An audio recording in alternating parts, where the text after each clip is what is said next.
అలా నేను సిఎస్లో సాధారణంగా టీనేజ్లో ఉన్నటువంటి పిల్లలు పేరెంట్స్ మీద ఆధారపడి ఉంటారు. పేరెంట్స్ యొక్క ఆలోచన తీరు మీద ఆధారపడి వాళ్ళ భవిష్యత్తు ఉంటుంది.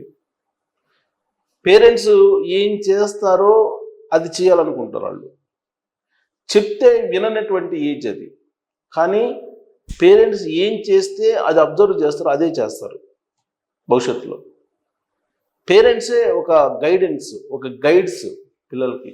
ప్రత్యేకించి 10th క్లాస్లో ఉన్నప్పుడు టీనేజ్లో ఉంటారు. టీనేజ్లో ఉన్నటువంటి పిల్లలకు పేరెంట్స్ ఎంత బూస్టప్ ఇస్తే భవిష్యత్తులో వాళ్ళు అంత మెరుగైనటువంటి పౌరులుగా తయారవుతారు. విచిత్రమైనటువంటి పరిణామం ఏంటంటే, ఒక ఆశ్చర్యకరమైన పరిణామం, అలాగే మనం గుర్తించుకోవాల్సినటువంటి ఒక సంఘటన 10th రిజల్ట్ కారణంగా జరిగింది. 10th ఫలితాలు విడుదల చేశారు. విడుదల చేసినటువంటి సందర్భంగా ఒక స్టూడెంట్ అన్ని సబ్జెక్టులో ఫెయిల్ అయ్యారు. ఒక స్టూడెంట్ ఫెయిల్ అయ్యాడు. ఫెయిల్ అయితే జనరల్గా పేరెంట్స్ యొక్క ఆలోచన, పేరెంట్స్ యొక్క భావం, వాళ్ళ యొక్క మనసు ఎలా ఉంటుంది? సహజంగా ఎక్కువ మందిలో అయ్యో ఫెయిల్ అయిపోయాడే, మా అబ్బాయికి ఇంకా మార్కులు రావాల్సింది రాలేదు, ఫెయిల్ అయిపోయాడు. పాస్ అయితే మార్కులు ఫస్ట్ క్లాస్ కూడా వస్తే ఎంత పర్సంటేజ్, ఆ పర్సంటేజ్ కూడా వస్తే టాప్లో వస్తే బాగుండేది కదా. ఇలా పేరెంట్స్ అందరూ ఫీల్ అవుతుంటారు. అసలు ఒక 4 మార్కులు తగ్గినందుకు ఒక స్టూడెంట్ ఏడుస్తూ కనిపించాడు. ఏడుస్తుంటే వాళ్ళ పేరెంట్స్ ఓదార్స్తూ ఉన్నారు. దానికి భిన్నమైనటువంటి న్యూస్ నేను చూశాను. ఒకటి బెంగళూరులో 10th ఫలితాలు విడుదలైతే ఒక స్టూడెంట్ మొత్తం ఫెయిల్ అయిపోయాడు. అన్ని సబ్జెక్టులు ఫెయిల్ అయితే అందరూ అతను కించపరుస్తూ మాట్లాడుతున్నారట. పేరెంట్స్ మాత్రం అతని ఇంటికి వచ్చేటప్పటికి కేక్ తీసుకొచ్చి ఫెయిల్ అయినందుకు కేక్ కట్ చేసి సెలబ్రేట్ చేశారంట. సెలబ్రేట్ చేసి ఫెయిల్ అయితే అయ్యో నో ఇష్యూ, నువ్వు పడుచుకో, మాకు భవిష్యత్తు చాలా ఉంది, ఈసారి ట్రై చేయి అని చెప్పాడంట. దాంతో ఆ స్టూడెంట్ వాళ్ళు ఉబ్బితబ్బిపోయిపోయి వాళ్ళ పేరెంట్స్కి అసలు ఎలా కృతజ్ఞత చెప్పాలో తెలియనటువంటి పరిస్థితుల్లో ఈసారి నేను బాగా చదువుతాను, 10th క్లాస్ సంగతి చూస్తాను అని చెప్పి అన్నాడంట. యాక్చువల్గా నేను దీనికి ఇంకొక చిన్న నా స్వానుభవాన్ని నేను యాడ్ చేస్తాను. నా కొలీగ్ ఒక టీవీ ఛానల్లో ఇప్పుడు కూడా ఉన్నారు. వాళ్ళ అబ్బాయి బీటెక్లో ఫస్ట్ ఇయర్ నుంచి ఫైనల్ ఇయర్ వరకు అన్నీ ఫెయిల్ అయ్యాడట. అతను నాకు చెప్పిన మాట నేను చెప్తాను. ఫెయిల్ అయితే ఆ విషయం ఫెయిల్ అయిన సంగతి తెలియదు అతను వాళ్ళ నాన్నకంటే నా కొలీగ్కి. అయితే ఆ అబ్బాయి ఎట్టకేలకు 3rd ఇయర్లో ఫెయిల్ అయిన సంగతి చెప్పాడు. ఇట్లా సబ్జెక్ట్స్ అన్నీ పోయినాయి అని. ఎందుకు? కొన్ని అసలు అటెండ్ కాలేదు ఎగ్జామ్స్కి, కొన్నిటికి అటెండ్ అయితేనేమో ఫెయిల్ అయ్యాడు. అంటే వరుసగా 3 ఇయర్స్ పాటు ఇంజనీరింగ్ మొత్తం సబ్జెక్టులు ఆల్మోస్ట్ ఫెయిల్ అయిపోయాడు. రాయాల, కొన్ని అటెండ్ కాలేదు, కొన్ని. ఈ విషయం తెలుసుకున్నటువంటి ఆయన కొంచెం సీనియరు, బాగా మీడియాలో చాలా పెద్ద పోస్ట్లో ఉన్న ఆయన, కొలీగ్ ఆయన. కోపం వచ్చేసి రూమ్లో పడేసి బెల్ట్ తీసి కొట్టాడంట. ఇదే మాట చెప్పాడు నాకు. కొడితే జనరల్గా పిల్లలు రివర్స్ అవుతారు, కానీ రివర్స్ కాకుండా ప్లీజ్ డాడీ ఒక్క అవకాశం ఇవ్వు, నేను నెక్స్ట్ ఇయర్ మొత్తం ఫైనల్ ఇయర్లో మొత్తం కంప్లీట్ చేస్తాను, నాకు ఒక్క అవకాశం ఇవ్వు అని చెప్పాను. లేదంటే ఇంట్లో నుంచి నువ్వు వెళ్ళిపో అని చెప్పి ఈయన కండిషన్ పెట్టాడంట. నువ్వు ఇంట్లో నుంచి వెళ్ళిపోతావా లేదా అని కండిషన్ పెడితే బతంలాడుకొని నాకు ఇంట్లో ఉండటానికి ఈ 1 ఇయర్ నాకు అవకాశం ఇవ్వు, ఈ 1 ఇయర్ కూడా నేను పాస్ కాకపోతే, అన్ని సబ్జెక్టులు ఒకేసారి పాస్ కాకపోతే అప్పుడు నా మీద ఎలాంటి యాక్షన్ తీసుకున్నా కానీ ఓకే అని చెప్తే సరే పో అని చెప్పేసి ఈయన వదిలిపెట్టాడంట. వదిలిపెడితే మీరు నమ్మరు, ఫైనల్ ఇయర్కి వచ్చేటప్పటికి అన్ని సబ్జెక్టులు 3 సంవత్సరాల సబ్జెక్టులు అన్నీ కంప్లీట్ చేసి 4వ సంవత్సరం కంప్లీట్ చేసి 70% ఇంజనీరింగ్లో పాస్ అయిపోయాడు.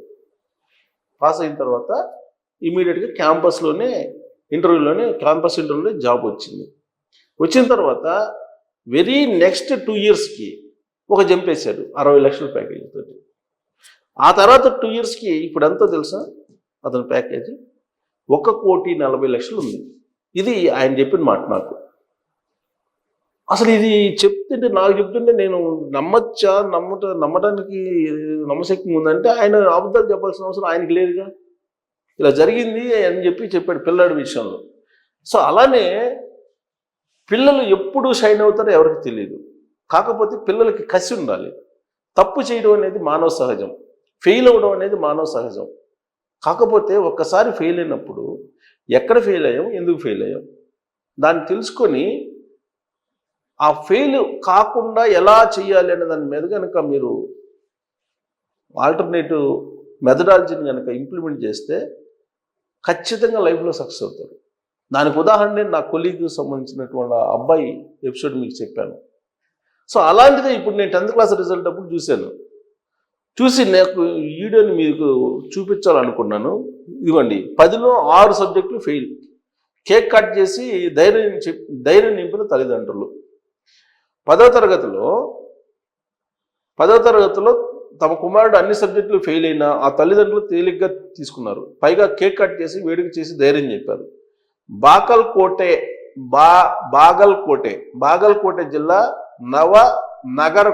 నవనగర్కు చెందిన అభిషేక్ 10వ తరగతి పరీక్షలో 6 సబ్జెక్టుల్లోనూ ఫెయిల్ అయ్యాడు. అన్ని సబ్జెక్టులు కలిపి 625కు 200 మార్కులు వచ్చాయంట. దీంతో సహ విద్యార్థులు కొందరు అభిషేక్ను హేళన చేశారు. కుమారుడి పరిస్థితిని గమనించిన తల్లిదండ్రులు ఏమాత్రం ఆలోచించకుండా ఓ కేక్ తెప్పించి కట్ చేయించి వేడుక చేశారు. 10వ తరగతి పరీక్షలు మరోసారి రాసుకోవచ్చని, ఫెయిల్ అయినంత మాత్రం ఆందోళన చెందాల్సిన అవసరం లేదని గట్టిగా వాళ్ళ పేరెంట్స్ ధైర్యం చెప్పారు. తల్లిదండ్రులతో పాటు తమ్ముడు, అవ్వ తదితరులు ఈ వేడుకలో పాల్గొన్నారు. సో ఈ విషయం మీద అతను స్పందించాడు, స్టూడెంట్ కూడా స్పందించి అతను ఏమంటాడంటే, ఫెయిల్ అయ్యానని నా క్లాస్మేట్స్ కొందరు చిన్న చూపు చేశారు, కానీ తల్లిదండ్రులు మాత్రం నాకు ధైర్యం చెప్పారు. నేను పరీక్షల్లో ఫెయిల్ అయినా జీవితంలో ఫెయిల్ గాను, మరోసారి ప్రయత్నం చేసి పాస్ అవుతా అని ఆత్మవిశ్వాసంతో ఆ మాట చెప్పాడంట. సో కాబట్టి ఒక్కసారి టీనేజ్లో ఫెయిల్ అయినప్పుడు ధైర్యంగానే చెప్పగలిగితే పేరెంట్స్, ప్రత్యేకించి టీనేజర్స్కి, వాళ్ళు అక్కడి నుంచి మామూలుగా ఉండదు వాళ్ళ టార్గెట్, చాలా హైయెస్ట్ టార్గెట్ తోటి సక్సెస్ అవుతారు. సో అలాగే జనరల్గా ఫెయిల్ అయినటువంటి వాళ్ళు, లేదంటే మార్కులు తగ్గినాయని బాధపడేటువంటి వాళ్ళు, లేదంటే గోల్ రీచ్ కాలేదు, నేను అనుకున్నది రాలేదు ర్యాంకు, ఇలా చాలామంది బాధపడుతూ ఉంటారు. అవసరం లేదు. లైఫ్ ఎప్పుడు పోరాటం చేస్తేనే లైఫ్. ఒక ఫెయిల్ అనేది విజయానికి మెట్టు అంటారు, ఫెయిల్యూర్ ఎప్పుడు కూడా విజయానికి మెట్టు అంటారు. కాకపోతే ఒకసారి మనం తప్పు చేసినప్పుడు, ఒకసారి ఫెయిల్ అయినప్పుడు మళ్ళీ వాటిని రిపీట్ కాకుండా చూసుకోగలిగితే చాలు.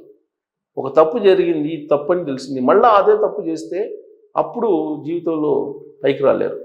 కాకపోతే ఫెయిల్ ఒకసారి అయినప్పుడు ఎందుకు ఫెయిల్ అయ్యాము, ఎక్కడ ఫెయిల్ అయ్యాము అనేది తెలుసుకొని కనుక దానికి రెమెడీస్ కనుక్కొని వాటిని కనుక ఓవర్కమ్ చేయగలిగితే లైఫ్ అనేది చాలా విజయాల్ని అందుకోవడానికి అవకాశం ఉందని చెప్పి సైకాలజిస్టులు చెప్తూ ఉంటారు. దానికి తగిన విధంగా నా కొలీగ్కి సంబంధించినటువంటి అనుభవం ఒకటి మీ ముందుంచాను. అలాగే ఇప్పుడు 10th రిజల్ట్ వచ్చిన సందర్భంగా బెంగళూరులో చోటు చేసుకున్నటువంటి ఈ ఇన్సిడెంట్ని మీ దృష్టికి తీసుకురాదలుచుకున్నాను. కారణం ఏంటంటే, ఇది అవసరమా అని మీరు అనుకోవచ్చు. కారణం ఏంటంటే, చాలామంది పేరెంట్స్ బాధపడుతుంటారు, తర్వాత వీళ్ళు ఒత్తిడి చేస్తుంటారు. పిల్లలు కొన్ని సందర్భాల్లో సూసైడ్ వైపు కూడా ఆలోచిస్తుంటారు, డిప్రెషన్కి వెళ్తుంటారు, లేదంటే పేరెంట్స్ డిప్రెషన్కి వెళ్తుంటారు. ఇలాంటివన్నీ ఉంటాయి. కాబట్టి ఇలాంటి ఇన్సిడెంట్స్ని మీరు పరిగణలోకి తీసుకుంటే కనుక డెఫినెట్గా ఒక ఫెయిల్యూర్ తర్వాత సక్సెస్ ఉంటుంది అనేది పిల్లలకి చెప్పగలిగితే ఖచ్చితంగా సక్సెస్ అయ్యే అవకాశం ఉంది అని చెప్పి సైకాలజిస్టులు చెప్తుంటారు. అది మీకు నేను ఎక్స్ప్లెయిన్ చేసేటువంటి ప్రయత్నం చేశాను. Thank you.